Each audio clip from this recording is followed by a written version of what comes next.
Hello again. Welcome back.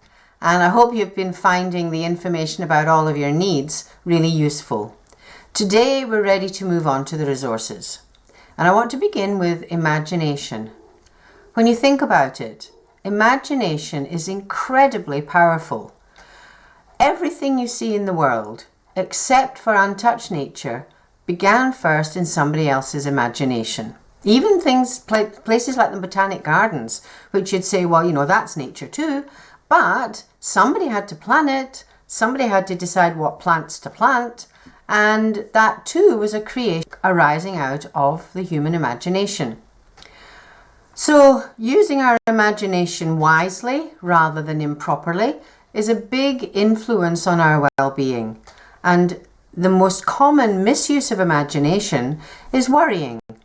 And worrying basically is imagining all the things that you don't want to happen and then frightening yourself to death with them.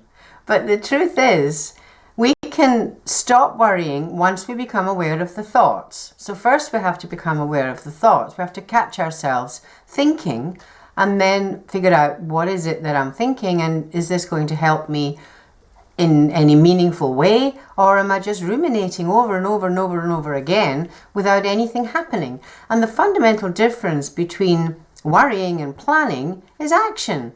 So if you're planning, anticipating something going wrong, and then you figure out, okay, so if that happens, this is how I'm going with it. I'll get the help here, or I'll do this activity or action or strategic change. But the point is, because you've planned to do something, the mind doesn't keep thinking, oh, we need to solve this, we need to solve this. So it can let it go.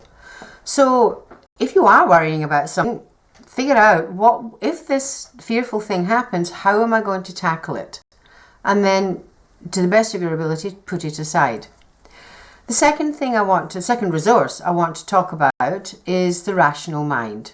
And the rational mind in our society has a very, very high value, and emotions have a much lower value. But one of the purposes of the rational mind, so that's, normally speaking, the rational mind is planning and analysing and anticipating and working things out.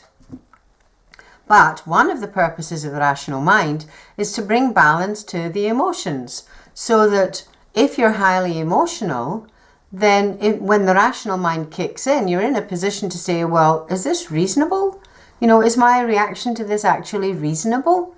One of the problems, of course, is if you are very highly aroused, that part of the mind is not accessible because of the stress involved. So dealing with those sorts of things before they get to that stage is really sensible. The third thing I want to talk about is the observing self.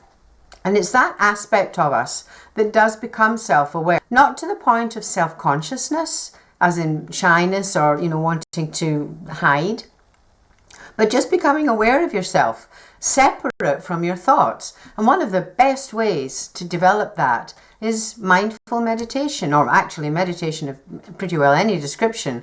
But mindful meditation is a really straightforward way of becoming aware of the thinker, the observer of the thoughts.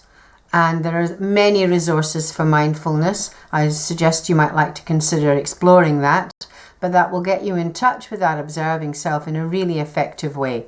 So that's all for today. I hope you find it useful and explore how these different elements, these different resources play out in your life currently, and whether or not you need to make some changes to make better use of them. For the time being, take care, have fun, and I'll catch you later. Bye-bye.